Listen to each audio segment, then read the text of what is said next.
வணக்கம் நேயர்களே, ஆயுத எழுத்திற்கு உங்களை வரவேற்பது நான் கார்கே. மதுரையில் தன்னுடைய 2வது மாநில மாநாட்டுக்கு ஆயத்தமாக்கி வருகிறது தாவேக. இதற்காக தாவேக தொண்டர்களுக்கு அக்கட்சியுடைய தலைவர் விஜய் கடிதம் எழுதியிருக்கிறார். அதில் வாகை சூடக்கூடிய வரலாறு திரும்புகிறது, வெற்றி பேரணியில் தமிழ்நாடு அப்படின்ற மையக்கருத்தை முன்வைத்து இந்த கூட்டம் நடக்கிறது. கொள்கை மற்றும் அரசியலை சார்ந்த எதிரிகளை வீழ்த்துவது தான் இதனுடைய நோக்கம் அப்படின்றார். கூடுதலாக ஒரு படி மேலே போய் மாநிலம் அதிர மாநாட்டிற்கு தயாராகவும், மாற்று சக்தி நாம் அன்று, முதன்மை சக்தி நாம் என்பதை உலகிற்கு மீண்டும் உணர்த்துவோம் அப்படின்ற விஷயங்களை குறிப்பிடுகிறார். ஏற்கனவே திமுகவுக்கும் தாவேகாவுக்கும் தான் 2026 போட்டி அப்படின்னு சொன்னவர் இப்போது அதையும் தாண்டி முதன்மை சக்தி அப்படின்னு முதல் இடம் அப்படின்றத எந்த அடிப்படையில் சொல்கிறாரு? அவருடைய இந்த கருத்து யதார்த்தமானதா அதீதமானதா? திமுக அதிமுகவை குறைத்து மதிப்பிடுகிறாரா விஜய் அப்படின்ற நிறைய கேள்விகள் இருக்கிறது, விவாதிக்க இருக்கிறோம். சிறப்பு விருந்தினர்களோடு நம்முடைய பத்திரிகையாளர் திரு ஜுபேர் நிகழ்ச்சிக்கு அவரை வரவேற்கிறேன். தொடர்ந்து அரசியல் விமர்சகர் திரு காமேஷ் அவர்கள் அவரின் நிகழ்ச்சிக்கு வரவேற்கிறேன். தொடர்ந்து பிசிகாவினுடைய செய்தி தொடர்பாளருமான திரு பாவலன் அவர்கள் நம்மோடு இணைந்திருக்கிறார், அவரின் நிகழ்ச்சிக்கு வரவேற்கிறேன். தாவேக தரப்பிலிருந்து செய்தி தொடர்பாளர் திரு லயலாமணி. நான் முதல்ல திரு லயலாமணி அவர்கள்ட்ட, திரு லயலாமணி, ஏற்கனவே விஜய் இந்த தேர்தல் திமுகவுக்கும் தாவேகாவுக்கும் போட்டி அப்படின்னார். இப்போ அதையெல்லாம் தாண்டி முதன்மை சக்தி, அதாவது முதல் கட்சி அல்லது முதலிடம் அப்படின்ற இடத்தை நோக்கி அவருடைய அறிக்கையில் நகர்றாரு. எந்த அடிப்படையில் முதன்மை சக்தின்னு சொல்ல வர்றார்? அனைவருக்கும் வணக்கம். வாகை சூடும் வரலாறு திரும்புகிறது, வெற்றி பேரணியில் தமிழ்நாடு என்று தலைவர் தளபதி அவர்கள் இன்று அறிக்கை வெளியிட்டிருந்தாங்க. அதாவது தமிழக வெற்றி கழகத்தினுடைய அரசியல் வருகை என்பது பிரைமரி ஃபோர்ஸ், முதன்மை சக்தியாகத்தான் தலைவர் தளபதி அவர்கள் வராங்க. அவர்கள் இன்னைக்கு சொல்லல, எங்க தலைவர் தளபதி அவர்கள் பிரைமரி ஃபோர்ஸ் முதன்மை சக்தி என்று இன்னைக்கு சொல்லல. என்னைக்கு கட்சி ஆரம்பிச்சாரோ, கட்சி ஆரம்பிக்கின்ற பொழுது தலைவர் அவர்கள் வெளியிட்ட அறிக்கையிலே அவர் சொன்னாரு, அடிப்படை அரசியல் மாற்றத்தை உருவாக்க வேண்டும், மக்களுக்கு நல்லாட்சியை கொடுக்க வேண்டும் என்றால் மக்களால் நேசிக்கப்படக்கூடிய, மக்களால் விரும்பப்படக்கூடிய ஒரு நபரால் தான் முடியும். எனவே முதன்மை சக்தியால் தான் மிகப்பெரிய ஒரு ஆட்சி மாற்றத்தை ஏற்படுத்த முடியும். முதன்மை சக்தியாக வருகிறேன், உங்களுக்கான நல்லாட்சியை கொடுக்க போகிறேன் என்று தலைவர் தளபதி அவர்கள், அண்ணன் விஜய் அவர்கள் கட்சி ஆரம்பிக்கின்ற போதே வெளியிட்டார். அந்த அடிப்படையில் தமிழக வெற்றி கழகம் என்பது முதன்மை சக்தியாக, திமுகவிற்கு மாற்றாக 2026 ஆளுங்கட்சியாக தமிழக வெற்றி கழகம் கண்டிப்பாக அதிகாரத்தில் அமரும். அதற்கு மக்களுடைய செல்வாக்கு இருக்கிறது. விக்கிரவாண்டியில் நடைபெற்ற முதல் மாநாட்டிலேயே வீட்டுல ஒருவர் விஜய் ரசிகர், வீட்டுல இருக்க எல்லாருக்கும் விஜய பிடிக்கும். முதன்மை சக்தி அப்படின்றது தமிழக அரசியல்ல ஏறக்குறைய நாங்க ஆளுங்கட்சி அப்படின்னு சொல்ல வருவதனுடைய டோன், அந்த இடம் எங்க உருவாகுதுன்னு நான் கேட்கிறேன். அதாவது முதன்மை சக்தி என்பது மக்களிடமிருந்து உருவாகுது. அதாவது மக்களிடமிருந்து கிடைக்கக்கூடிய மிகப்பெரிய ஆதரவு, மக்களிடமிருந்து கிடைக்கக்கூடிய மிகப்பெரிய நம்பிக்கை, அந்த நம்பிக்கையினுடைய ஒரு வெளிப்பாடு தான் முதல் மாநாடு விக்கிரவாண்டி சாலையில் நடைபெற்றது. அந்த மாநாடு நடைபெறுவதற்கு முன்பாக இங்கு பலரும் பலவிதமாக பேசினாங்க. கூட்டம் வராது, 10,000 கூட தாண்டாது, 15,000 கூட தாண்டாது, மக்கள் போக மாட்டார்கள் என்று சொன்னார்கள். ஆனால் ஒட்டுமொத்த இந்தியாவும் வியந்து பார்க்கக்கூடிய வகையில் 10 லட்சங்களை கடந்து 14 லட்சம் மக்கள் அந்த மாநாட்டிற்கு வந்தார்கள் என்றால் மக்கள் மிகப்பெரிய ஒரு மாற்றத்தை உருவாக்க வேண்டும் என்று நினைக்கிறார்கள். மாற்றத்தை ஏற்படுத்தக்கூடிய முதன்மை சக்தியாக எங்க தலைவர் தளபதி அவர்களை தமிழ்நாட்டு தாய்மார்களும் தமிழ்நாட்டில் இருக்கக்கூடிய மாற்றத்தை விரும்பக்கூடிய எல்லோரும் விரும்புகிறார்கள். அதன் அடிப்படையில் தான் முதன்மை சக்தியாக தமிழக வெற்றி கழகம் இன்று முன்னோக்கி நகர்ந்து கொண்டிருக்கிறது. ஓகே, அந்த எழுச்சியான ஒரு கூட்டம் வரணும் அப்படின்றதுடைய அழைப்பினுடைய நோக்கம் தான் முதன்மை சக்தின்றதா? அந்த எழுச்சியை பார்த்து நம்ம தான் முதன்மை சக்தின்னு தமிழ்நாடு நம்பணும் அப்படின்றதான் அந்த கடிதத்தினுடைய வெளிப்பாடா? இல்ல, எழுச்சி என்பதும் புரட்சி என்பதும் தானாக உருவாகாது.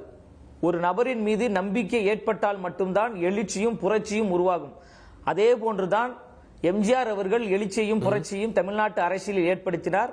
ஐயா அண்ணா அவர்கள் எழுச்சியையும் புரட்சியும் தமிழ்நாட்டில் ஏற்படுத்தினார். அதே போன்று ஒரு 3 எழுத்து மந்திரமாக வரக்கூடிய எங்க தலைவர் அண்ணன் விஜய் அவர்கள் தமிழ்நாட்டு அரசியலில் எழுச்சியையும் புரட்சியும் ஏற்படுத்த போகிறார். அதனால எழுச்சி என்பது அவ்வளவு எளிதாக யாருக்கும் உருவாகாது. இன்று தன்னியல்பாக மக்கள் குடும்பமாக தமிழக வெற்றி கழகத்தில் இணைகிறார்கள் என்றால் மிகப்பெரிய ஒரு எழுச்சியை உருவாக்குவதற்கு தமிழ்நாட்டு மக்கள் தயாராகிவிட்டார்கள். அந்த மக்களிடமிருந்து வரக்கூடிய ஒரு மக்கள் தலைவராக எங்க தலைவர் இருக்கிறார். 2026 தேர்தல் களமும் தேர்தல் முடிவுகளும் நாங்கள் பிரைமரி போர்ஸ் முதன்மை சக்தி என்பதை நிரூபிக்கும். கேட்போம் திரு பாவலன் அவர்கள்ட்ட. இந்த களத்துல நாங்க 200+ வெல்வோம் அப்படின்னு திமுக சொல்லுகிறது. ஆனா மக்களுடைய ஆதரவும் எழுச்சியும் வேற செய்தியை தாவேகாவுக்கு சொல்லுதோ. பிரைமரி போர்ஸ் அப்படின்றாங்க. ஒரு அவங்களுக்கு கிடைச்சி வரக்கூடிய இந்த மக்களுடைய கூட்டம் இதெல்லாம் ஒரு செய்தியை கொடுத்துருக்கு அப்படின்னு பார்க்கலையா? வணக்கம் கார்கே. வணக்கம். அதாவது ஓட்டப்பந்தயத்தில் யார் வேண்டுமானாலும் ட்ரவுசர் பனியனை போட்டுக்கொண்டு ஓடலாம்.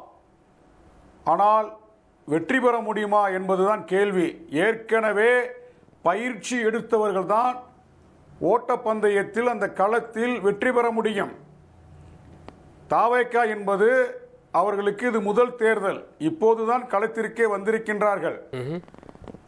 கட்சி ஆரம்பித்த பிறகு இந்த ஈராண்டுகளுக்குள் அந்த கட்சிக்குள் ஏகப்பட்ட குளறுபடி, அந்த கட்சியில் சேர்ந்த தொண்டர்களிடையே அடிதடி நடக்கிறது.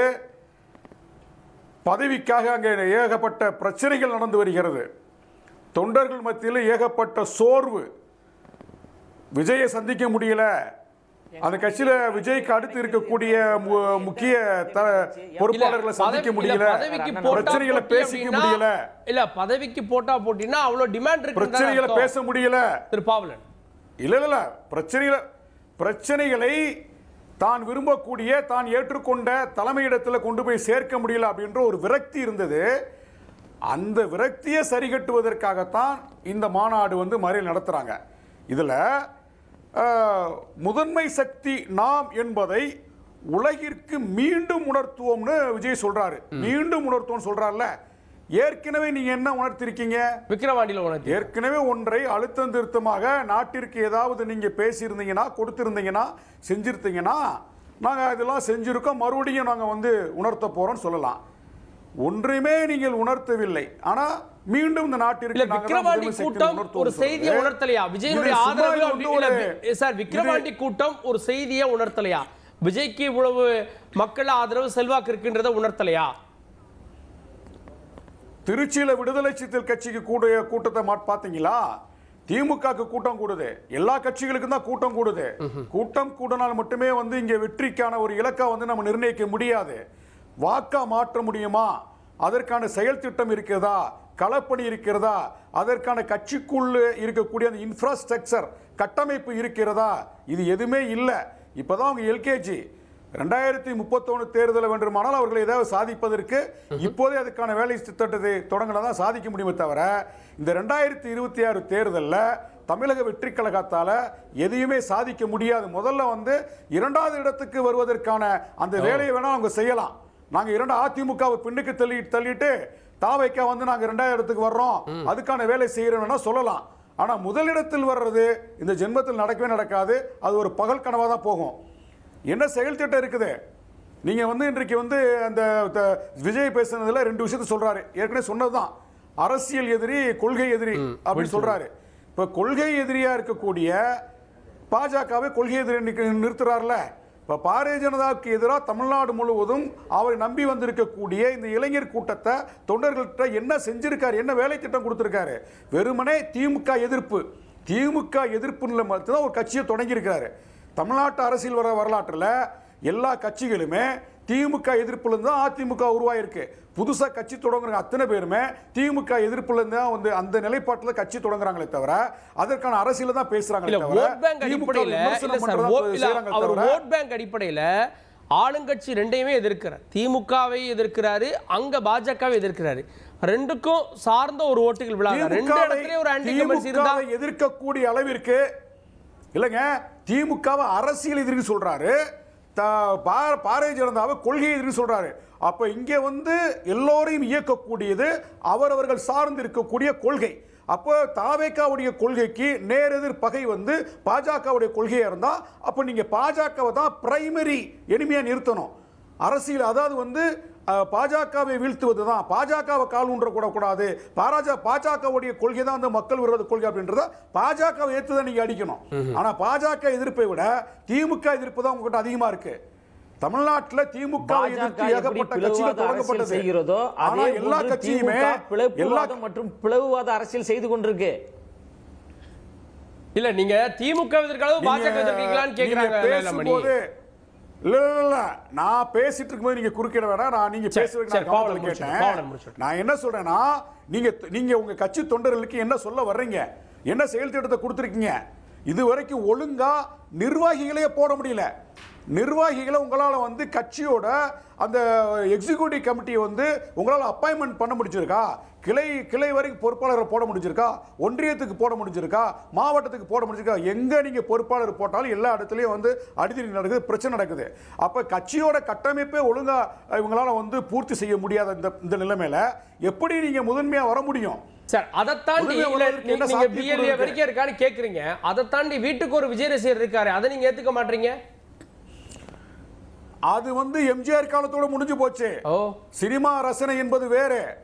சினிமா ரசனை இன்றைக்கு இருக்கக்கூடிய இளைஞர்கள் மத்தியில ஒரு தெளிவு கிடைச்சிருக்கு. அரசியல் வேறு, சினிமா வேறு அப்படின்ற பார்வை, ஒரு பரந்துபட்ட பார்வை உருவாக்கி இருக்கு. இன்றைக்கு குளோபலைசேஷன் உருவாக்கப்பட்ட பிறகு உலகளாவிய அந்த உலகமயமாக்கல் அப்படின்றது அந்த உலகம் முழுமே அப்படிதான் இருக்கு. அந்த அரசியலுக்குள்ள எல்லோரும் வந்துட்டாங்க. மாணவர்கள் இருந்து இளைஞர்கள் இருந்து எல்லாருமே அந்த செக்டாருக்குள்ள வந்துட்டாங்க. அப்ப இன்றைக்கு சினிமாவை மட்டுமே காட்டி இளைஞர்களை வந்து ஏமாற்ற முடியாது, மயக்க முடியாது. சினிமா அப்படின்றது வந்து அந்த அந்த அந்த அளவுகோல தான் வந்து இன்றைக்கு தமிழ்நாட்டில் இருக்கக்கூடிய இளைஞர்கள் மத்தியில் ஒரு விழிப்புணர்வு உருவாயிருக்கு. அப்ப சினிமா பாப்புலாரிட்டி மட்டுமே இங்க தேர்தல் களத்துல வெற்றிக்கு எந்த வகையிலும் உதவாது. ஓகே, கேட்போம். நான் திரு காமேஷ்ட இந்த கூட்டத்தை வச்சு விஜய் ஒரு கணக்கு போடுறாரு. ஏன்னா இப்போ வரக்கூடிய செய்திகள், இப்போ ஓபிஎஸ் விஜயோட போவாரான்ற கேள்வி வரப்போ ஜனவரிக்கு அப்புறம் பார்க்கலாம் அப்படின்ற மாதிரி அரசியல் ரங்கத்தில் வரக்கூடிய செய்திகள் தான். அப்போ ஒரு சுற்றுப்பயணம், மாநாடு, கூட்டம், இதை விஜய் பெருமளவு நம்புறாரோ அப்படின்ற கேள்வி வருது. அதை வச்சு தான் இந்த முதன்மை சக்தின்னு ப்ரொஜெக்ட் பண்றாரா? முதல்ல தந்தி டிவிக்கு என்னோட வாழ்த்துக்களும் நன்றிகளும் தெரிவிச்சுக்கிறேன். இந்த உண்மையை கொண்டு போய் சேர்க்கறதுக்கு இந்த டிபேட் எடுத்தீங்க தெரியுமா, அதுக்கே என்னோட வாழ்த்துக்கள். ஏன்னா வேற எந்த கட்சிக்கு இந்த மாதிரி நீங்க எடுத்திருப்பீங்களான்னு எனக்கு தெரியல. இப்படி ஒரு விஷயத்த ஒரு கட்சி சொல்லுது வச்சுப்போமே, அதுதான் சொல்ல வரேன். பாமக எடுக்கிறோம், அதிமுக எடுக்கிறோம், திமுக எடுக்கிறோம், நீங்க எதை எடுக்கிறீங்கன்ற டிபேட் இருக்கு. முதன்மை சக்தியாக சொல்லி இப்படி ஒரு டிபேட் எடுக்கும்போது அதை நீங்கள் அவர் சொன்னதை டிபேட்டா எடுக்கிறீங்கல்ல, மத்த எந்த கட்சிக்கு எடுத்திருப்பீங்கன்ற இங்க ஒரு கொஸ்டின். வேற எந்த கட்சிக்காலும் இந்த டிபேட் எடுத்துக்க மாட்டீங்க எனக்கு தெரிஞ்ச வரைக்கும். பட் இப்போ நான் வரேன், நீங்கள் கேட்டீங்க இல்லையா அது முதன்மை சக்தியா அப்படின்றதுக்கு அவர் எதை வச்சு சொல்கிறாரு? நீங்களே சொல்லிட்டீங்க, மாநாடு ஒன்று சொல்லிட்டான்றாங்க. ஆல்ரெடி அவர் வந்து தான் இருந்த ஒரு கலைத்துறையில் தான் முதன்மையாக இருந்தவர் அப்படின்னு சொல்லிட்டார். ஸோ இப்போது அண்ணன் சொன்னார் அவங்கக்கிட்ட கட்டமைப்பே இல்லை, அவங்க எதுவுமே கிடையாது அப்படின்ட்டுன்னு. ஒரு சில நாட்களுக்கு முன்னாடி ஒரு ஆப் ஒன்று ரிலீஸ் பண்ணாங்க. அப்போ வந்து பொதுச் செயலாளர் வந்து ஒரு இது ஒன்று கொடுக்குறாரு. அதில் கொடுக்கும்போது அவர் என்ன சொல்கிறாரு, 81 மாநில செயலாளர்கள், 120 மாவட்ட செயலாளர்கள், 69,000 பூத் வாலண்டியர்ஸ், 18,800 மாவட்ட நிர்வாக வெற்றி பேரணியில் தமிழ்நாடு ஆப் சொல்றீங்க. ஆமா, அதுக்கு வந்து அவர் கொடுக்குறாரு. இதெல்லாம் நாங்கள் போஸ்டிங் போட்டுட்டோன்ட்டுன்னு 8,500 வார்டு கிளை நிர்வாகிகள் கொடுக்குறாரு, சார்பு நிலை நிர்வாகிகள். 1,60,000 வந்து அதாவது வார்டு கிளை நிர்வாகிகள். ஸோ இத்தனை கட்டமைப்பு போட்டுட்டாங்க. கிட்டத்தட்ட பார்த்தீங்கன்னா 2,89,000 சில்லற, ஆல்மோஸ்ட் 3 லட்சம் பேருக்கு கிட்டத்தட்ட குறையாம நாங்கள் பதவிகள் கொடுத்துட்டோம் அப்படின்றத அண்ணா வந்து யாருமே இல்ல கட்டமைப்பு. இன்னொன்னு சொன்னாரு, ஓட்டப்பந்தயத்தில் நீங்க இன்னைக்கு தான் வந்திருக்கீங்க, நாங்க ரொம்ப நாளா ஓடிட்டு இருக்காளுங்க. அது அடுத்தது. இப்போ அவர் அடுத்ததுக்கு நான் வரேன், அதுக்கு வரேன். இப்போ அவர் கேட்ட கேள்வி என்னன்னா, இதுக்கு மாதிரி அவங்களுக்கு எதுவுமே இல்லை, வெறும் ரசிகர்கள் கூட்டத்தை சில பேரை வச்சுக்கிட்டு ஒரு கட்டமைப்பு இல்லாம இவரால் எப்படி செய்ய முடியும்னு கேட்டார்ல. அப்ப இந்த கட்டமைப்பு யார்கிட்ட இருக்கு? இங்க இல்லாம இருக்கா? இவங்க கிட்ட இருக்கே இந்த கட்டமைப்பு கொடுத்துருக்காங்களே தெளிவா. நீங்க அவர் தான் சொன்னார் இந்த கட்டமைப்பும் இல்ல. இதுல குழப்பமும் குளறுபடியும் இருக்கு. பதவிகளுக்கு போட்டா போட்டியோ அடிதடியோ இருக்கு. எல்லாத்துலயுமே குழப்பம் இருக்கு. எந்த கட்சியில குழப்பம் இல்ல சொல்லுங்க? எந்த கட்சியில குழப்பம் இல்ல? எல்லா கட்சியிலும் இருக்கும் சார். சார் ஒரு குழந்தை இருக்குன்னா அது வந்து அப்படியே உட்கார்ந்துட்டு இருந்துச்சு வச்சுங்க, அது பொம்மை. ஏறி ஓடி ஆடி விளையாடினா தான் அது சுறுசுறுப்பா இருக்கணும். அந்த மாதிரி ஒரு கட்சின்னா இந்த மாதிரி பல இதுகள் இருக்கணும். கட்சிக்குள்ள தானே இருக்கு, கட்சிக்கு வெளியில இல்லையே. போட்டா போட்டி இருக்கும் சார். ஒரு கிளாஸ்ல படிக்கிறாங்க 2 பசங்க, 2 பேருமே வந்து உயிர் நண்பர்கள். ஆனா இவன் முதல்ல வருவானா நான் முதல்ல வருவான்னு படிக்கிறாங்கல்ல, அப்ப அது போட்டா போட்டியா தானே பார்க்கணும். பொறாமை கிடையாதுல்ல. பொறாமைக்கும் போட்டிக்கும் வித்தியாசம் இருக்கு. இங்க நீங்க சொல்ற பொறாமை எங்க வரும்னா, 2 கட்சி கூட்டணி வைக்குது, இந்த கட்சியை கவுத்துன அந்த கட்சி வரணும், எனக்கு சீட்டு அவனுக்கு ஜாஸ்தி சீட்டு குத்துனா எனக்கும் கொடுக்கணும்னு ஒரு சண்டை வருது தெரியுமா? இதுதான் டிஃபரெண்ட். ஆனா இங்க அப்படி இல்ல. நான் முதலில் வந்து நிப்பேன் என் தளபதிக்காக, நான் முதலில் வருவேன் என் தலைவனுக்காக அப்படின்னு வராங்கல்ல. இது ஆரோக்கியமான போட்டி. இது அப்படிதான் நம்ம பார்க்கணும். இப்ப அடுத்ததா அவர் சொன்னது வந்து நீங்க இது வந்து எப்படி சாத்தியமா முதன்மை சக்தின்னு சொன்னீங்கல்ல. இதுக்கு 3 உதாரணம் சொல்லலாம். முதல் உதாரணம், ஒரு வருஷத்துக்கு முன்னாடியே வந்து, அதாவது இவர் அமித்ஷா வந்து கிட்டத்தட்ட ஒரு வருஷத்துக்கு முன்னாடி அமித்ஷா வந்து கூட்டணியை கன்ஃபார்ம் பண்ணிட்டு போறாரு. ஒரு நிர்பந்த கூட்டணியாக இது மாறப்படுகிறது அதிமுக பாஜகவுக்கும் அப்படின்னு சொல்லி இது வந்து பேசப்படுது. இன்னி வரைக்கும் அவங்க 2 பேரும் ஜெல் ஆகல. ஆனா இருந்தாலும் ஆக்கணும் அப்படின்றதுக்காக ஒரு தலைவர், பர்ஃபார்மன்ஸ் பண்ண தலைவர், இது வரைக்கும் பாஜக சிறந்து பர்ஃபார்மன்ஸ் பண்ணிருக்கு தேர்தலில் அப்படின்னா அதுக்கு காரணம் அண்ணாமலை. இப்போ வந்திருக்கிற 24 எலெக்ஷன்ல ஓரளவுக்கு நல்லா ஓட்டு வாங்கியிருக்காங்க. அவரையே தூக்கிட்டு வேற வழி இல்லாம இது பண்றாங்கன்னா அதற்கு காரணம் விஜயன் தான். அதே மாதிரி ஆளும் கட்சியா இருக்கிற திமுக ஏன் சார் ஒரு வருஷத்துக்கு முன்னாடியே வந்து பிரச்சாரத்தை ஆரம்பிச்சிட்டாங்க? தினம் ஒரு அறிக்கை, தினமும் ஒரு திட்டம். முதலமைச்சரே பிட் நோட்டீஸ் எடுத்துக்கிட்டு வீடு வீடா போயிட்டு பிரச்சாரம் பண்ண ஆரம்பிச்சிட்டார்ல. அதுதான் சார் ஆளுங்கட்சி பார்த்துட்டு வரேன் சார், அதுதான் சொல்ல வரேன். எதிர்கட்சிகளும் ஆளுங்கட்சிகளும் இப்பவே ஒரு வருஷத்துக்கு முன்னாடியே பிரச்சாரத்தை ஆரம்பிக்கிறாங்கன்னா இதுக்கெல்லாம் யார் காரணம்? இது 24 நடந்துச்சா, 21 நடந்துச்சா, 19 நடந்துச்சா, ஏன் 16 நடந்துச்சா? அம்மா கலைஞர் இருக்கும் போதெல்லாம் கூட இந்த அளவுக்கு நடந்துச்சு இல்லையா? திண்ணை பிரச்சாரங்கள் முதற்கொண்டும் முதலமைச்சரே கீழே இறங்கி அவரோட அரசு பணிகளை விட்டுட்டு முதலமைச்சரே கீழே இறங்கி பிரச்சாரத்தை ஆரம்பிக்கிறார் வீடு வீடா போயிட்டு. அப்புறம் இப்ப என்ன சொல்றாங்க? இப்ப நீங்க கேட்கறாங்களா கட்டமைப்பு இருக்கா இல்லையா, இவங்களுக்கு எதுவுமே இல்லைன்னு அண்ணா சொல்றாரு. திமுகல 2 கோடி உறுப்பினர்கள் இருக்குன்னு சொல்றாங்க. இதுக்கப்புறம் முதலமைச்சரே சொல்றாரு கடந்த 15 நாட்களாக 20 நாட்களாக நம்ம எடுத்த பிரச்சாரத்தில் 60 லட்சம் பேர் சேர்ந்து இருக்கிறார்கள் உறுப்பினர்களாக. அப்ப திமுக கட்டமைப்பு இல்லைன்னு ஏத்துக்கலாமா? இத்தனை நாளா ஆட்சி அமைச்சும் கட்டமைப்பு இல்லைன்ட்டுன்னு. சார் கட்டமைப்புன்றது உருவாக்கிக்கிட்டே இருக்கும். ஆளும் கட்சி 6 வாட்டி ஆளும் கட்சியா இருந்தாலும் அது கட்சி வளர்ச்சி பண்ணிட்டே இருப்பாங்க. அது இங்க நடந்துட்டே இருக்கு. சோ இப்ப இது எல்லாத்தையுமே நீங்க பாத்தீங்கன்னா முதன்மை சக்தியாக வரக்கூடிய இடத்தில் இருப்பவர் நீங்க மற்றவங்களை வச்சு உங்களை நீங்க இல்ல சார் மற்றவங்களை வச்சு நீங்க உங்களை எடை போட்டுக்கிறீங்க. உங்களுடைய எடை என்ன? நீங்க உங்களுடைய ஓட் பெர்சன்டேஜ் என்ன? எந்த தேர்தல் நீங்க நின்றுக்கீங்க? இது அடிப்படை கேள்வி இல்ல. அத தான் சொல்ல வரேன். இப்போ என்ன பார்த்து அவன் பயந்துட்டான் இவன் பயந்துட்டான்னு நீங்க வேணா பெருமை பேசிக்கலாம். காட்ட முடியும் உங்களுக்கு. பரீட்சை வந்ததுக்கு அப்புறம் சொல்றோம் நாங்க. வெயிட் பண்ணுங்க. 26 தான பரீட்சை. 26 அடுத்த வருஷத்துக்கு எங்களுக்கு தெரிஞ்சிருக்கும். நாங்க தான் முதன்மை சக்தி ஆட்சி அமைச்சிருப்பாரு. அது தெரிய வரும். இப்ப டிபேட் என்ன முதன்மை சக்தியாக சொல்றாரு. இது சாத்தியமா சாத்தியம் இல்லையான்னு கேக்குறீங்க. சாத்தியத்துக்கு இதெல்லாம் காரணம் நாங்க எடுத்து வைக்கிறோம் தெளிவா. இதெல்லாம் ஏன் பண்றாங்க? இதுக்கு முன்னாடி பண்ணலன்ற போது அப்போ ஒரு 3வது சக்தியாக நினைச்சுன்றவங்க முதன்மை சக்தியாக வந்துட்டு இருக்காங்க. சார் போயிட்டு பாக்குறாங்க சார் யார் என்ன பிரச்சனை. பரந்தூர் விமான நிலையத்தில் இருக்கிற இவர்கள் வந்து விவசாயிகள் யாரை நோக்கி போறாங்க? அவரை நோக்கி போயிருக்காங்க. அதே மாதிரி வந்து கவர்மெண்ட் ஆபீசர்ஸ் எல்லாருமே அரசு ஊழியர்கள் யாரை போனாங்க? நேற்று இருக்கிற தூய்மை பணியாளர்கள் யாரை போய் பார்த்திருக்காங்க? எல்லாருமே விஜயனா போய் பாக்குறாங்கல்ல. அப்போ ஒரு நம்பகத்தன்மையை கொண்டு வரக்கூடிய எல்லாரும் பார்க்கறாங்க சார். சார் சினிமா செலிபிரிட்டிஸ் போய் ஒரு நிமிஷம் வந்து பார்க்கிறதுக்கும் போய் பார்க்கிறதுக்கும் வித்தியாசம் இருக்கு. Number 1 point. நம்பர் 2 பாயிண்ட் அதுலயே கேள்வி இருக்கு சார். சார் நீங்க போராடுற இடத்துல நாங்களும் பரந்தூருக்கு தமிழ்நாடுல கட்சி நாங்களும் போனோம். அல்ல அதுக்கு அவங்க காரணம் சொல்லிட்டாங்க. நீங்க வந்தீங்கன்னா இங்க வந்து இது இருக்கு, ஸ்டேஷன் இருக்கு, சென்ட்ரல் ஸ்டேஷன் இருக்குது, ஹாஸ்பிட்டல் இருக்கு, தேவையில்லாம இதுவாகும், அதனால நாங்களே வரோம்னு சொல்லிட்டாங்க. அண்ணா வரதா சொன்னாரு, அதை வேணான்ட்டாங்க. அது முடிஞ்சிருச்சு. இப்போ என்னன்னா நம்பி போறாங்க இல்லையா? யாரிடம் போய் பார்க்கிறார்கள், யாரிடம் கேட்கிறார்கள் ஒன்று இருக்குல்ல. வந்து சொல்லும்போது ரொம்ப நன்றி சார் உங்க ஆதரவுக்குன்றதுக்கும் பரந்தூர் விமான விவசாயிகள் யாரை போய் பார்த்தாங்க? அவரை போய் அங்க பாக்குறாங்க. என்ன சொல்றாங்க? வள்ளியில வந்து என்ன சொல்றாங்க? வெளியில வந்து நாங்கள் கேட்டிருக்கோம், இதை நடத்தி கொடுக்கிறதுக்கு அவரை நாங்கள் நம்புகிறோம், அவரால் செய்ய முடியும். பரந்தூருக்கு சீமான் போயிருக்காரு, பல கட்சிகள் போயிருக்காரு, எல்லாருமே நாங்க மட்டுமே அப்படின்னு கிளைமே எப்படி சொல்லவே இல்லையே. அவங்க வந்து என்ன பேசினாங்க நான் சொல்றேன். அந்த நம்பகத்தன்மை தானே பேசிட்டு இருக்கேன். வெளியில வந்து அந்த போராளிகளோட நம்பகத்தன்மையை பாருங்க சார். அது வெளியில வந்து போராளிகளோட நம்பகத்தன்மையை பாருங்க எங்க வந்து நிக்குது. சரி விஜய் போறதால அந்த இஷ்யூ ஒரு நாளைக்கு பேசு பொருளாது. விஜய் போறாரு, பரந்தூர் வேணுமா வேணாமா பேசு பொருளாது, அதுல மாற்று இல்ல. ஆனா விஜய் போறதுதான் தீர்வு அப்படின்னு சொல்ல வரீங்க. ஆமா 28 இப்போ நீங்க எடுத்தீங்கன்னா 24 லாக்அப் டெத்துக்கு சட்டப்படி போயிருக்காங்களே. எல்லாத்துக்கும் சட்ட ரீதியா அவர் அணுகிறாரு. இப்போ கொள்கை ரீதியாக இந்த தூய்மை பணியாளர் எங்க கொள்கை அரசோட கொள்கை முடிவுன்னு சொல்லிட்டு சொல்றாங்க திமுக அரசு. இப்ப இது யாருமே ஒண்ணுமே பண்ண முடியாது, கோர்ட்டாலே ஒண்ணும் பண்ண முடியாது. ஆனா இதுக்கு நாங்க என்ன சொல்றோம் தீர்வு? நாங்க சட்டப்படி போனாலும் இதை ஆட்சி மாற்றம் 26 வரும்போது உங்க பிரச்சனை தீந்துருமா, 6 மாசம் காத்துருங்க அப்படின்னு சொல்லி ஒரு தீர்வுக்கான ஒரு நம்பகத்தன்மையை ஊட்டுறோம்ல. அந்த நம்பகத்தன்மை யார் கொடுக்குறாங்க, யாரால கொடுக்க முடியும்ன்ற மக்கள். திரு சுபே, தேர்தல் பிரச்சாரம் 8 மாசத்துக்கு முன்னாடியே தொடங்கிருச்சு. இன்னொரு பக்கம் திமுக தொடங்கிட்டாங்க, அதிமுக தொடங்கிட்டாங்க. ஒரு வருஷத்துக்கு முன்னாடி அமித்ஷா கூட்டணியை உறுதி செஞ்சதே இது எல்லாமே களத்தில் நடப்பது விஜயனுடைய வருகையை வைத்து தான். அப்போ விஜய் தான் ஆட்டோமேட்டிக்காக ஒரு முதன்மையான ஃபோர்ஸ் அப்படின்னு அவங்க சொல்ல வர்றாங்க. இல்லை, விஜய் தான் முதன்மையான ஃபோர்ஸ் அப்படின்னு சொன்னதுக்கு ஆரம்பத்துலேருந்து பார்க்கலாம். முதல் மாநில மாநாடு நடந்தது. முதல் மாநில மாநாட்டில் என்ன சொன்னாங்கன்னா, நாங்கள் ஆட்சி அதிகாரத்தில் பங்கு கொடுப்போம் அப்படின்னு ஓப்பனாகவே டிக்ளேர் பண்ணார் முதல் மாநாடு, விக்கிரவாண்டி மாநாட்டில். இப்போ மாநாடு நடந்து கிட்டத்தட்ட ஒரு வருஷம் ஆக போது. இதுவரைக்கும் ஒரு ஆஃபர் கொடுத்துருக்காரு, ஆட்சியில் பங்கு அப்படிங்கிற ஒரு ஆஃபர் கொடுத்தும் கூட இதுவரைக்கும் தாவேக்காவோட எந்த கட்சியும் கூட்டணி வைக்கல, கூட்டணிக்கு வரலை. ஆல்மோஸ்ட் எல்லா கட்சியும் கூட்டணி பேச்சுவார்த்தை முடித்து அவங்கவுங்க பிரச்சாரத்துக்கு போயிட்டாங்க. இப்போ இது இல்லை, தேமுதிக இருக்காங்க, பாமக இருக்காங்க, அவங்க இன்னும் உறுதி இல்லை. மேஜர் பார்ட்டி சொல்கிறேன், மேஜர் பார்ட்டிஸ் தான் பார்த்தா. தேமுதிக அங்கேயும் பேசிகிட்டு இருக்காங்க, அங்கேயும் பேசிகிட்டு இருக்காங்க. பாமக ஆல்ரெடி டிக்ளேர் பண்ணிட்டார் திமுக தான் அப்படிங்கிற மாதிரி அவர் என்டிஏல இருக்கிறார், அதிமுகவில் இருக்கிறார். அதை விட்டுருங்க. மேஜர் பார்ட்டிஸ் யாரும் ஒன்றும் கூட்டணி இது வரைக்கும் கன்ஃபார்ம் பண்ணல.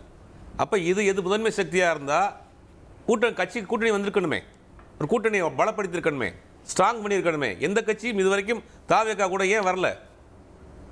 முக்கியமான பாயிண்ட். தலைமை நாங்கள் தான், தமிழ்நாட்டினுடைய தலைமை, எங்களை சுற்றி தான் அரசியல், எங்களை பார்த்து தான் அதிமுக பிரச்சாரத்துக்கு போகிறாங்க, எங்களை பார்த்து தான் திமுக பிரச்சாரம் பண்ணுறாங்க.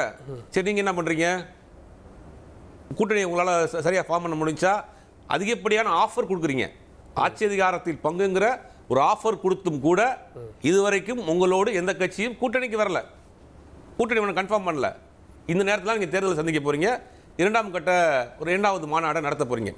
இப்போ திமுக அதிமுகவுக்கு எதிரான போட்டி, அண்ணா எதுக்கெடுத்தாலும் திருப்பி அண்ணாவும் எம்ஜிஆரும் 67 77 ரைமிங்னு சொல்லிகிட்டே இருக்காங்க. 67க்கு முன்னாடி அண்ணாவினுடைய பயணம் ஒரு 20 வருஷ பயணம், 77க்கு முன்னாடி எம்ஜிஆரினுடைய பயணம் ஒரு 10 வருஷ பயணம். 10 வருடத்தில் களத்தில் இருந்தாங்க, ஆட்சி அதிகாரத்தில் எதிர்த்து போராடினாங்க, காங்கிரஸ் எதிர்த்து போராடினாங்க. ஒரு நீண்ட பயணம் இருக்குது. முதல் நாள் ஒரு வருஷத்தை கட்சி ஆரம்பித்து 2வது வருஷம் அவங்க முதலமைச்சர் ஆகலை. யாரும் அவ்வளோ சீக்கிரம் தமிழ்நாட்டு மக்கள் யாரையும் முதலமைச்சர் ஆக்கிடல. அண்ணாவினுடைய பயணம் 20 வருட பயணம், 20 வருட போராட்டம். காங்கிரஸ் கட்சி எதிர்த்து போராடினார். அந்த பக்கம் பார்த்தீங்கன்னா எம்ஜிஆர் தொடர்ந்து ஒரு 10 வருஷம் அங்கே திமுகவில் இருக்கிறார், கட்சியுடைய பொருளாளராக இருக்கார், சட்டமன்ற உறுப்பினராக இருக்கார். 71 கட்சி ஆரம்பிக்கிறார், 77 தான் ஆட்சிக்கு வர்றாரு. பல போராட்டங்கள், பல பிரச்சனைகள், களத்தில் இருக்கிறாங்க. களத்துக்கே வராத ஒரு விஜய் எப்படி நீங்கள் ஒரே வருஷத்தில் ஆட்சி மாற்றம் ஏற்பட்டுரும், நாங்கள் முதலமைச்சர் ஆகிருவோம், எந்த கட்சி கூட்டணி இல்லாமல் அப்படிங்கிறது என்ன இருக்குது? சரி, நடந்து முடிந்து ஈரோடு சட்டமன்ற இடைத்தேர்தல் வந்துச்சு. ஈரோடு இடைத்தேர்தல் நீங்கள் ஒரு சாம்பிளாக நீங்கள் அங்கே நின்று உங்களுடைய ஓட் பேங்க் நீங்கள் ப்ரூஃப் பண்ணிருக்கலாமே. இல்லை, கட்சி தொடங்க முன்னாடி எங்களுடைய இலக்கு சட்டமன்ற தேர்தல் தான் டிக்ளேர் பண்ணிட்டாங்கல்ல. ஆமாம், இடைத்தேர்தல் வந்துச்சு, தமிழ்நாட்டில் ஒரு இடைத்தேர்தல் வந்துச்சு இல்லையா? அவங்க நாடாளுமன்ற தேர்தலே நிக்கலையே சார், அப்புறம் எப்படி இடைத்தேர்தல் நிற்பாங்க? அந்த கேள்வி ஏதாவது ஒரு தேர்தல் நின்று உங்களுடைய வெயிட்டை காமிச்சிருக்கலாமே, பலத்தை காமிச்சிருக்கலாமே. எம்ஜிஆர் நீங்க முன்னுதாரணமா சொல்றீங்க இல்லையா? திண்டுக்கல் இடைத்தேர்தல் மாயத்தேர்தல் நிப்பாட்டி எம்ஜிஆர் ஜெயிச்சார் இல்லையா? அதே மாதிரி நீங்க எம்ஜிஆரை முன்னுதாரணமா எடுத்திருக்கோம். ஏன் தமிழ்நாட்டில் ஒரு தேர்தல் நின்று நீங்க உங்க வெயிட்டை காமிச்சிருக்க வேண்டியதானே? இப்போ நீங்க போராட்ட களத்துக்கு போனாரு, போராட்ட களத்திற்கு எல்லா கட்சி தலைவர்களும் போனாங்க. அண்ணன் திருமாவளவன்கள் நாங்கள் போய் நிற்கிறாரு, நான் முதலமைச்சரை பார்க்குறேன் பேசுகிறேன். திமுக கூட்டணியில் இருந்தாலும் அந்த போராட்டத்திற்கு ஆதரவு கொடுக்குறாரு, களத்தில் போய் நிற்கிறாரு, முதலமைச்சரை பார்க்குறேங்கிறாரு, பேசுகிறேங்கிறாரு. எல்லா கட்சியும் போயிருக்காங்க, திமுக கூட்டணியில் இருக்கக்கூடிய எல்லா கட்சியும் போயிருக்காங்க. விஜய் போய் தான் உடனே இந்த தீர்வு ஏற்பட்டுச்சு அப்படிங்கிற தோட்டத்தை உருவாக்குறாங்க. விஜய் போனதால ஒரு ஃபோக்கஸ் கிடைச்சிருக்குன்னு பார்க்கலையா? அப்ப இந்த இஷ்யூக்கு தீர்வு விஜய் வந்தா கிடைக்கும்ன்ற ஒரு நம்பிக்கை ஏற்படாத? இல்லை, இவர்கிட்ட மட்டும் போல பாதிக்கப்பட்டவர்கள் யார் ஆறுதல் சொன்னாலும் கேட்பாங்க. எங்கேயாவது நம்மளுடைய பிரச்சனை தீர்ந்துராதான்னு பார்ப்பாங்க. அப்ப எல்லாத்தையும் தான் போவாங்க. 1000 நாளுக்கு மேல போராட்டின பரந்தூர் விமான நிலையத்துல விஜய் நான் போனதுக்கு அப்புறம் கவர்மெண்ட் என்ன ஆக்ஷன் எடுத்தாங்கன்ற என்ன நடந்துச்சு அது நீங்க பாருங்க. வேங்கை வயலுக்கு போறாருன்னு சொல்றதுக்கு முன்னாடி கேஸ மூடுறீங்க. விஜய் போறாரு, ஒண்ணும் நடக்கல. அததான் சொல்ல சார், கவர்மெண்ட் சார் எதுக்குமே உடனே கவர்மெண்ட்ல தீர்வு வராது சார். 14 நாளா உட்கார்ந்துட்டு இருக்காங்க. அதுக்கே என்ன சொல்றாரு வீசிக்காங்க, நான் போய் முதலமைச்சர் பார்க்க வேண்டியதானே, கூட்டணி தானே, அழுத்தம் கொடுத்து செய்ய வேண்டியதானே, ஏன் 14 நாளா ஒண்ணும் முடிக்காம இருக்கீங்க? இல்ல, அதனால விஜய் போய் தான் எல்லா பிரச்சனையும் தீர்த்துட்டாரு, விஜய் தமிழ்நாட்டை மாற்ற போறாரு, விஜய் எல்லா பிரச்சனைக்கும் முற்றுப்புள்ளி வைக்க போறாருன்னா அதெல்லாம் எல்லா கட்சியும் போயிருக்காங்க களத்துல. அது எல்லா கட்சியும் போற மாதிரி அவரும் கட்சிக்கு போயிருக்காரு.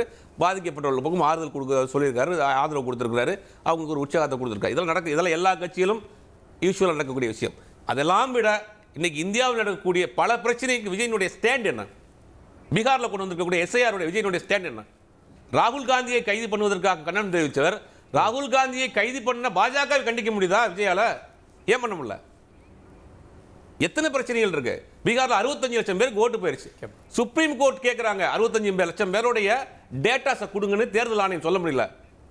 தேர்தல் ஆணையத்தை எதிர்த்து பேச முடியுதா? பாஜக எதிர்த்து பேச முடியுதா? எங்களுடைய இலக்கு வந்து திமுக இருந்தால் அதிமுக 10 வருஷம் ஆட்சியில் இருந்துச்சு, அதிமுக பற்றி பேச மாட்டீங்களா? பாஜக பற்றி பேச மாட்டீங்களா? நேரடியாக திமுக எதிர்ப்பை மட்டும் பேசி ஒரு அரசியல் கட்சி தமிழ்நாட்டில் 4 கட்சி இருக்கு. திமுக எதிர்ப்பை மட்டும் பேசி அரசியல் பண்றதுக்கு நீங்க ஒரு மாற்று சக்தி கிடையாது. பாஜக எதிர்க்கிறாங்களா சார்? எங்க எதிர்க்கிறாங்க? அந்த ரேஷியோ என்ன? பாஜகவை எதிர்ப்பதற்கு உண்டான ரேஷியோ எவ்வளவு இருக்கு? திமுகவை எதிர்ப்பதற்கு உண்டான ரேஷியோ எங்க இருக்கு கேட்டா அது வந்து ஒரு மாநில கட்சி, தேசிய கட்சி. இன்னைக்கு யாருடைய கண்ட்ரோல்ல இருக்கு இந்தியா? மாநில உரிமைகள் ஒண்ணா பறி போயிட்டு இருக்கு. எத்தனை பிரச்சனை எதிர்த்து நீங்க மாநில அரசு மத்திய அரசு எதிர்த்து போராட்டம் பண்ணிருக்கீங்க? எத்தனை பிரச்சனை எதிர்த்து ஆர்ப்பாட்டம் பண்ணிருக்கீங்க? எத்தனை பிரச்சனை களத்துக்கு வந்திருக்காரு விஜய்? திமுக எதிர்ப்பு மட்டும்தான். வக்பு விவகாரத்திலே எங்க வந்தாரு விஜய்? இல்ல சார், கேஸ் போடுறோம் அப்படின்னு தான் சொன்னாங்க. களத்துக்கு வந்தாராங்க. கேஸ் போட்டுருக்காங்க, எல்லாரும் தான் கேஸ் போட்டுருக்காங்க. 200 கேஸ் இருக்கு. திமுக கூட கூட வாங்கன்றாங்க. நீ களத்துக்கு வாங்க. நீங்க சாதாரணமா ஒருத்தர் நானும் நீங்களும் போராட்ட களத்தில் நிக்கிறதுக்கு விஜய் மாதிரியான ஒரு அரசியல் கட்சி தலைவர், ஒரு சினிமா நடிகர்ங்கிற ஒரு சினிமா ஒரு ஃபேஷ் இருக்கு, அவருக்கு ஒரு வெளிச்சம் இருக்கு. அவர் களத்தில் நிற்கும் போது அது இந்தியா முழுவதும் ஃபிளாஷ் ஆகும் இல்லையா? அதை ஏன் செய்யல? ஏன் வர மாட்டேங்கிறீங்க களத்துக்கே? வர மாட்டேங்க. இங்கே தமிழ்நாட்டை பொறுத்த வரைக்கும் கள அரசியல்னு ஒன்று இருக்கு. அதுக்கு வரவே மாட்டேன் அப்படி நேரடியாக முதலமைச்சர் தான் அப்படின்னா என்ன அர்த்தம்? அது இல்ல. இப்போ அவர் சுற்றுப்பயணம் அடுத்து தொடங்க போறார் ஆகஸ்டுக்கு. நான் சொல்றது இனிமேல் இல்ல, நான் இது வரைக்கும் நடந்த விஷயம் தான் பேசுறேன். இனிமேல் அவருடைய செயல்பாடு எப்படி இருக்க போகுதுன்னு தெரியாது.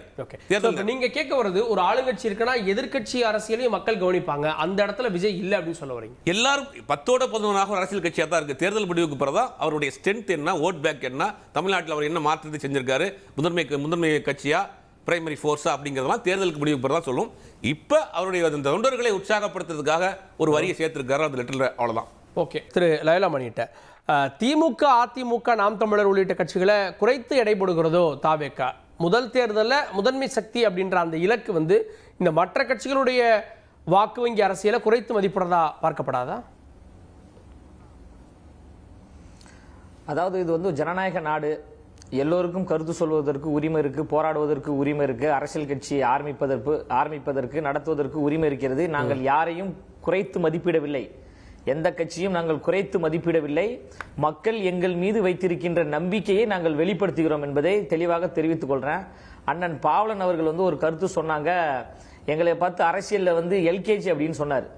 அரசியலில் வந்து நாங்க எல்கேஜியா இல்ல பிஹெச்டியா என்பதை மதுரை மாநாடு முடிந்த பிறகு அண்ணன் அவர்களுக்கு தெரியும். அவர் பிஏ முடித்து எம்ஏ முடித்து மதுரை மாநாட்டில் பிஹெச்டி நாங்கள் முடிக்க போகிறோம்.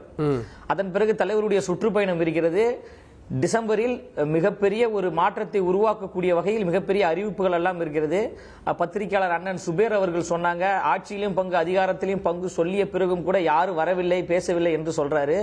யாரும் வரவில்லை பேசவில்லை என்று அவர்களுக்கு எப்படி தெரியும்? எங்களோடு பேசி கொண்டுதான் இருக்கிறாங்க, எங்களோடு வருவதற்கு தயாராக இருக்கிறாங்க. மதுரை மாநாட்டிற்கு பிறகு தலைவரின் சுற்றுப்பயணத்திற்கு பிறகு டிசம்பரில் கூட்டணி குறித்து எங்க தலைவர் அவர்கள் அதிகாரப்பூர்வமாக அறிவிப்பாங்க. கூட்டணி குறித்து அறிவிக்கக்கூடிய அதிகாரம் செயற்குழுவில் எங்க தலைவருக்கு நாங்கள் கொடுத்திருக்கிறோம். அந்த அடிப்படையில் மிக பிரம்மாண்டமான ஒரு கூட்டணியை எங்க தலைவர் அண்ணன் விஜய் அவர்களுடைய தலைமையில், தமிழக வெற்றி கழகத்தின் தலைமையில் உருவாக போகிறது. 2026 சட்டமன்ற தேர்தலின் வெற்றிக்கு பிறகு ஆட்சியிலும் அதிகாரத்திலும் எங்க தலைவர் அவர்கள் பங்கு கொடுக்கத்தான் போகிறார். அப்போது அண்ணன் சுபேர் அவர்கள் எப்படி பேச போகிறார் என்பதை நாங்கள் பொறுத்திருந்து பார்க்க தான் போறோம். அதே போன்று நாங்கள் வெளிப்படையாக திரும்ப நாங்கள் சொல்கிறோம், முதன்மை சக்தி என்று சொல்றோம். அண்ணன் பாவலன் அவர்கள் நகைச்சுவை உணர்வோடு பேசுறாரு. எங்களால் வெளிப்படையாக சொல்ல முடியுது, நாங்கள் பிரைமரி போர்ஸ், எங்க தலைவர் முதலமைச்சர் வேட்பாளர், தமிழக வெற்றி கழகம் ஆளுங்கட்சியாக வரும், தமிழக வெற்றி கழகத்தின் தலைமையில் கூட்டணி என்பதை நாங்கள் வெளிப்படையாக சொல்றோம். அண்ணன் பாவலன் அவர்களை வெளிப்படையாக சொல்லுங்க, விசிக தலைமையில் கூட்டணி, அண்ணன் திருமா அவர்கள் முதலமைச்சர் வேட்பாளர் என்று அவர்களால் சொல்ல முடியுமா? சொல்ல முடியாது. இதை சொல்றோம் பாருங்க, இதுதான் முதன்மை சக்திக்கான அறிகுறி. எங்கள் மீது நம்பிக்கை இருக்கு, மக்களின் மீது நம்பிக்கை இருக்கு. அதாவது ஓட்டப்பந்தயத்தை பத்தி சொன்னார், எல்லாரும் ஓடுறாங்கன்னு. ஆமா ஓடுறோம், நாங்க வந்து 100 மீட்டர் ஓட்டப்பந்தயத்தில் ஓடுறோம். அதில் வெற்றி பெறக்கூடிய முழுமையான வெற்றி எங்களுக்கானது.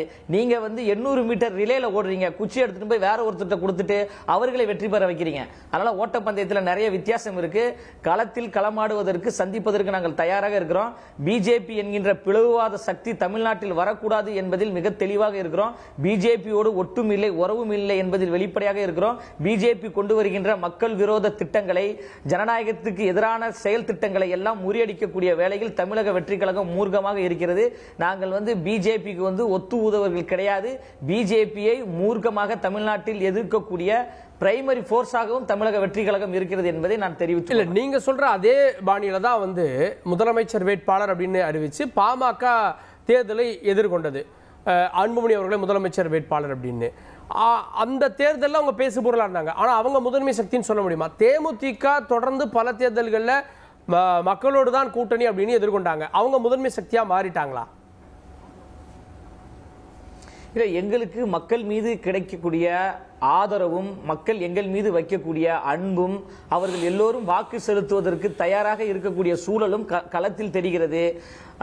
இந்த ஆட்சிக்கு எதிராக போராடி கொண்டிருக்கக்கூடிய சமூக செயல்பாட்டாளர்கள், போராளிகள், மக்கள் எல்லோரும் தன்னியல்பாக எங்க தலைவரை நேரடியாக சந்தித்து ஆதரவு கொடுத்து கொண்டிருக்கிறாங்க. உங்களுடைய ஆட்சி வர வேண்டும் என்று சொல்றாங்க. இந்த களமும் சூழலும் எங்களுக்கு சாதகமாக அமைந்து கொண்டிருக்கு. அதனால பிரைமரி போர்ஸ் என்பதை களம் தீர்மானித்து விட்டது. தேர்தல் மூலமாக அதை நாங்கள் வெளிப்படுத்த போறோம். தமிழ்நாட்டில் மொத்தம் 6,20,00,000 மேற்பட்ட வாக்காளர்கள் இருக்காங்க. ஒவ்வொரு தேர்தலையும் 5 கோடி பேர் தான் ஓட்டு போடுறாங்க.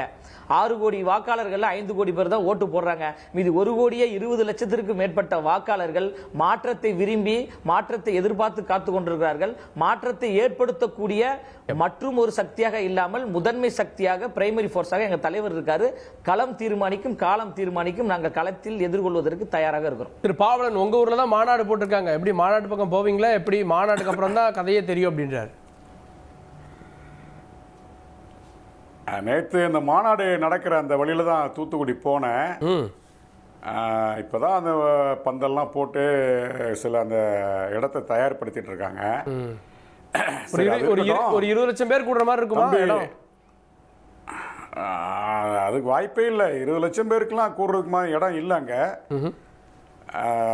முதல்ல 20 லட்சம் பேர் கூடுவாங்களா பார்ப்போம். இப்போ தம்பி லயலா மணி வந்து எழுச்சியும் புரட்சியும் கொண்ட ஒரு தலைவர் தான் விஜய் அப்படின்னு சொல்லிட்டு போன சுற்றில் பேசினார்.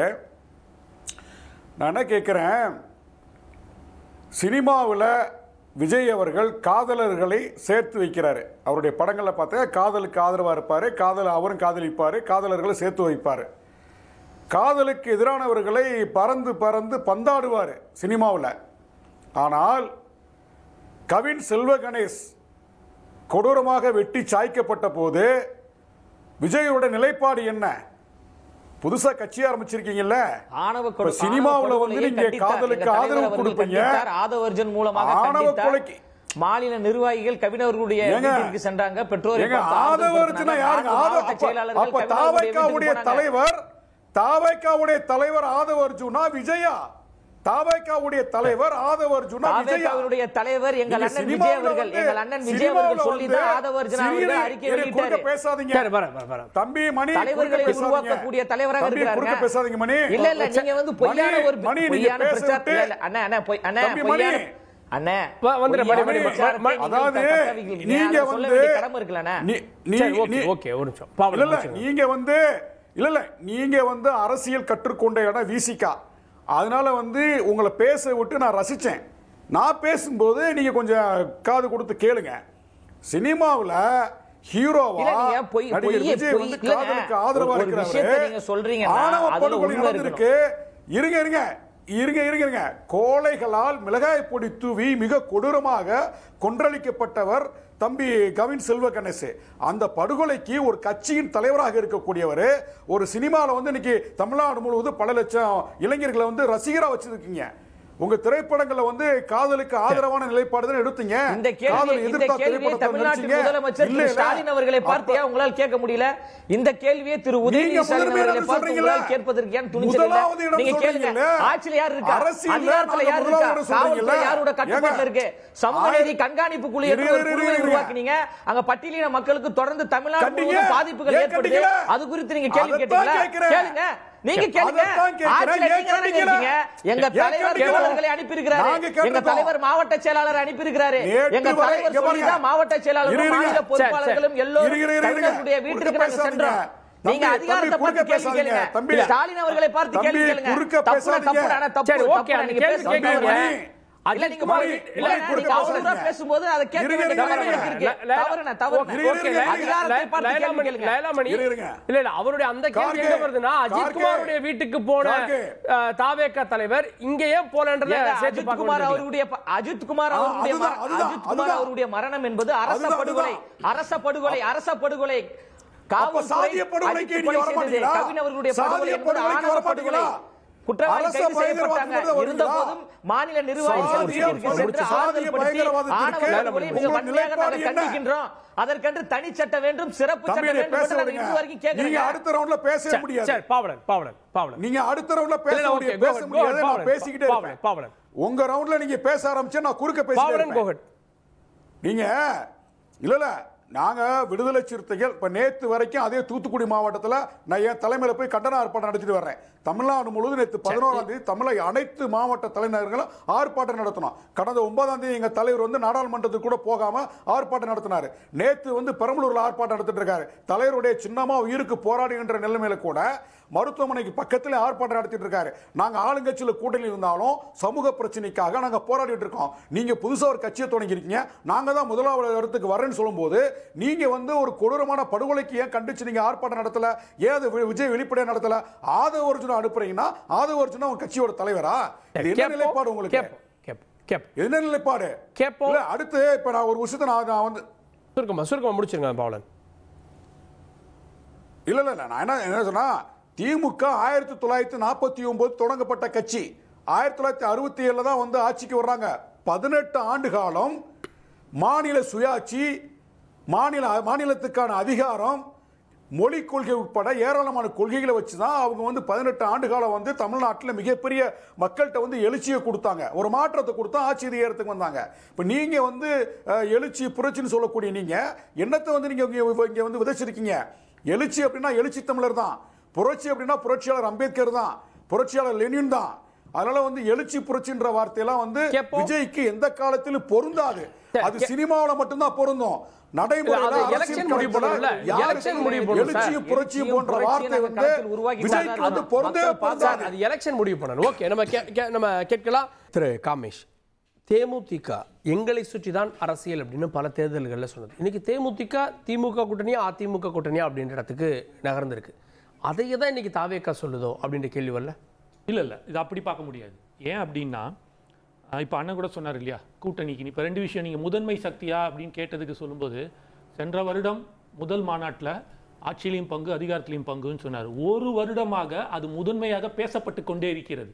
எல்லா இடத்துலையுமே அது ஒரு பேச வருது. இப்போ நீங்கள் கூட்டணி கட்சியில் இருக்கிற காங்கிரஸ் ஒரு மதுரை மாவட்ட செயலாளர் மீட்டிங் என்ன பேசுறாரு, எங்களுக்கு ஆட்சியிலையும் பங்கு அதிகாரத்திலையும் பங்கு கொடுக்கணும், இந்த வாட்டி திமுக கொடுக்கல, கூட்டணி கட்சி கொடுக்கலன்னா கிளி பறந்து தாவேகா பக்கம் போயிட்டுன்னு ஓப்பனாக மீட்டிங்கில் பேசுறாரு.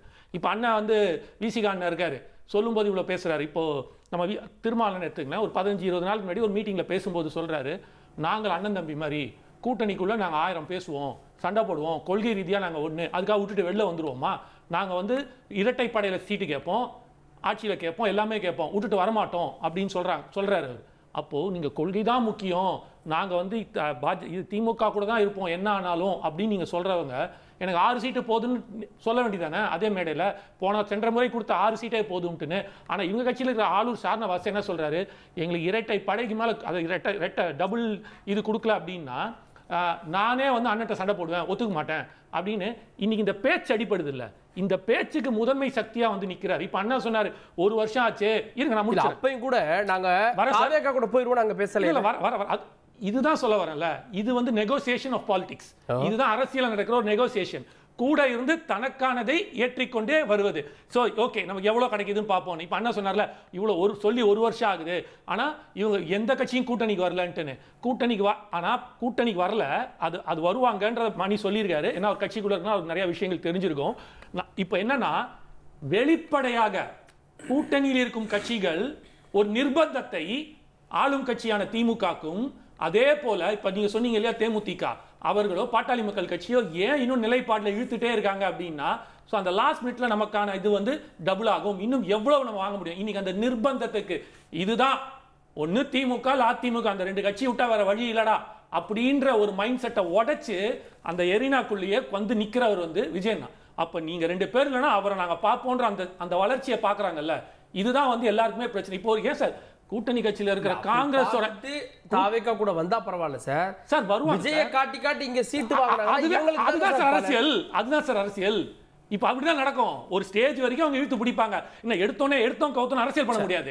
அவங்க என்ன பண்ணுவாங்க, இந்த மாதிரி நெகோசியேட் பண்ணி தனக்கு சாதகமாக 6 சீட்டை 10 ஆக்குவாங்க, 12 ஆக்குவாங்க, 15 இழுத்துக்கிட்டே போவாங்க அவங்க. ஒரு ஸ்டேஜுக்கு அப்புறம் இதுதான் அப்படின்ற போது இதை விட அது பெட்டர். ஏன்னா டைம் இருக்கு, இன்னும் டைம் இருக்கு. அந்த எலெக்ஷனுக்கு முன்னாடி ஒரு வாரம் முன்னாடியே நம்ம கலைஞர் சொல்லலையா, பழம் நழுவி பாலில் விழ போதுன்னு சொல்லிட்டே இருக்கிறாரு. 12 மணிக்கு 2 மணிக்கு அங்கே போயிட்டு கூட்டணி சேர்றாங்க. இப்படியெல்லாம் நடந்திருக்கு. ஸோ எது வேணாலும் மாறும் நாளைக்கு மக்களோட எழுச்சியை பார்க்கும்போது, மக்களோட இது கிடைக்கும்போது. ஆனால் இந்த அடிப்படை நீங்க சொன்னீங்களே முதன்மையாக பேசப்பட்டு கொண்டிருக்கிறது தான் விஜயண்ணா. அவரை வைத்து இவர்களுக்கு காய் நகர்த்தது தான். நாங்க பாருங்க அங்க இருக்கு. நான் தான் சொல்றேன், ஓப்பனா ஒரு மாவட்ட செயலாளர், மதுரை மாவட்ட காங்கிரஸ் மாவட்ட செயலாளர் ஓப்பனா மீட்டிங்ல பேசுறேன். அப்படியே சொல்றேன், கிளி பறந்துரும் பாத்துங்க அப்படின்ட்டு. அப்போ இதுதான் அந்த கூட்டணிக்கான முதல் அச்சாரமாக உட்காருது நாங்க சொல்ல. திரு சுபேர், விஜயோட யார் போறாங்க அப்படின்ற கேள்வி இருக்கப்போ அதிமுக ஒரு பேச்சுவார்த்தை நடத்துது, பாஜக வெளிப்படையாவே கூப்பிடுது அப்படின்றதெல்லாம் வந்து கொண்டிருக்கக்கூடிய செய்திகள். அப்ப விஜய்க்கு டிமாண்ட் இல்லை அப்படின்னு நீங்க சொல்ல போறீங்க? இதெல்லாம் வெளியில் வரக்கூடிய அதிகாரப்பூர்வ தகவல் செய்தி கிடையாது, அங்கொன்று இங்கொன்றுமாக கேள்விப்பட்ட செய்தி தான். ஆத்தரைஸ்டாக ஒன்றும் கூட்டணி இது வரைக்கும் கன்ஃபார்ம் ஆகலைங்கிறது தான் நம்ம பார்த்துட்டு இருக்கோம் உண்மை. ரெண்டாவது, இவர் நம்ம காமேஷ் சொன்ன மாதிரி தாவேக்காவை காமிச்சு தான் எல்லாரும் வந்து ஓட்டு வாங்குறாங்க அப்படின்னா, சீட்டு வாங்குறாங்க அப்படின்னா அந்த நிலைமையில மட்டும்தான் தாவேக்கா இருக்கா? இவர்கள் கூட்டணிக்கு வரல, இவர்களை காமிச்சு இன்னொரு கூட்டணி கூட இருக்கிற மாதிரி அவங்க ஒரு விபத்தை கட்டமைக்கிறார். ரெண்டாவது, தமிழ்நாட்டை பொறுத்த வரைக்கும் தமிழ்நாட்டு அரசியல் 2 அரசியல் தான். மதசார்பற்ற சக்தியில் ஒரு அணியாகவும் மதசார்புள்ள அணி ஒரு சக்தியாகவும் இன்னைக்கு தேர்தல் நிற்கிறாங்க. அதிமுக பாஜக ஒரு கூட்டணி, அது மதசார்புள்ள ஒரு கூட்டணி. திமுக கூட்டணி மதசார்பற்ற ஒரு கூட்டணி. இந்த 2 கட்சிகள் ரெண்டு சித்தாந்தம் தான் இன்னைக்கு தமிழ்நாட்டில் முக்கியமான சித்தாந்தமாக இருக்குது. யார் ஆட்சிக்கு வரணும், யார் ஆட்சிக்கு வரக்கூடாது அப்படிங்கிற சித்தாந்தத்தில் இன்னைக்கு இந்த பக்கம் கொள்கை ரீதியாக ஒரு கூட்டணி, அந்த பக்கம் ஒரு கொள்கை ரீதியாக ஒரு கூட்டணி நிற்கிறாங்க. இதில் இடையில் வந்து விஜய் வந்து நான் தான் முதன்மை அப்படின்னு சொல்கிறதே பெரிய ஒரு நகைச்சுவையான ஒரு விஷயம். ஏன்னா எந்த ஒரு செயல்பாடும் பெருசாக கட்சி ஆரம்பிச்சு இந்த 1.5 வருஷத்தில் இல்லை. 2க்கு நடுவில் அவருடைய நிலைப்பாடு இருக்குல்ல, கடவுள் மறுப்பை தவிர பெரியாருடைய அனைத்தையும் நாங்கள் ஏற்றுக்கிறோன்ற ஒரு இடத்துல வந்து நிற்கிறாரு, பாஜகவை எதிர்க்கிறாரு. அப்புறம் 2க்கும் இடைப்பட்ட வாக்குகள் அங்கே பூத்துறாருன்னு பார்க்க வேண்டாம்? இல்லை, 2ல் ஏதாவது ஒன்று ஸ்ட்ராங்காக இருக்கணும். இன்னைக்கு அதான் பிரச்சனையே. இப்போ ஏதாவது ஒரு விஷயத்தை ஸ்ட்ராங்காக இருக்கணும். நீங்கள் முழுவதுமாக தீவிரமான மதப்பற்றுள்ள ஒரு நபரா அந்த பக்கம் போங்க, இல்லையா நாங்கள் மதசார்புள்ள நபராக இருக்கிறோமா இந்த பக்கம் வாங்க. ஏதாவது ஒன்று தான் நிற்கணும். ரோட்டில் அந்த பக்கம் நிற்கணும், இல்லாட்டி இந்த பக்கம் நிற்கணும். நடுவில் நிற்கிறதுக்கு இங்கே வேலையே கிடையாது. தேர்தலை பொறுத்தவரைக்கும் வெற்றி இல்லது தோல்வி 2 தான். அப்போ எந்த அணி வலுவாக இருக்கு, எந்த அணியை வீழ்த்துவதற்கு எந்த அணி வலுவாக இருக்குங்கிறது ஒரு பார்வை இருக்குல்ல. கேட்போம். ஓகே, ஒரே வரி இறுதி கருத்து. நான் வந்து லைலாமணி ஒரே வரி மூட்டை இல்லாட்ட இறுதி கருத்து. ஒரே வரி லைலாமணி. அரசியல் என்பது வியாபாரம் கிடையாது, அரசியல் என்பது பொழுதுபோக்கு கிடையாது, அரசியல் என்பது மக்கள் பணி, சமூக பணி, உன்னதமான ஒரு புனித பணி. அந்த பணியில் மூலம் மிகப்பெரிய ஒரு மாற்றத்தை மக்களுக்கு கொடுக்க வேண்டும் என்று தலைவர் தளபதி அவர்கள் மிகப்பெரிய ஒரு கட்சியை உருவாக்கி வந்திருக்கிறாரு. அந்த கட்சி 2026 மிகப்பெரிய ஒரு ஆட்சி மாற்றத்தை மக்களின் துணையோடு உருவாக்கும் என்பதை தெளிவாக ஒரே வரி ப்ளீஸ். அதாவது வந்து தம்பி மணி வந்து ஒரு கேள்வியை கேட்டிருக்காரு, விஜய் வந்து முதலமைச்சர் தாவேக்கா ஆட்சி அமைக்கும் அப்படின்னு சொல்லிட்டு அது போன்று வந்து விசிகா வந்து அறிவிக்க முடியுமா, எழுச்சி தமிழர் முதலமைச்சர் அறிவிக்க முடிய கேட்டிருக்காரு.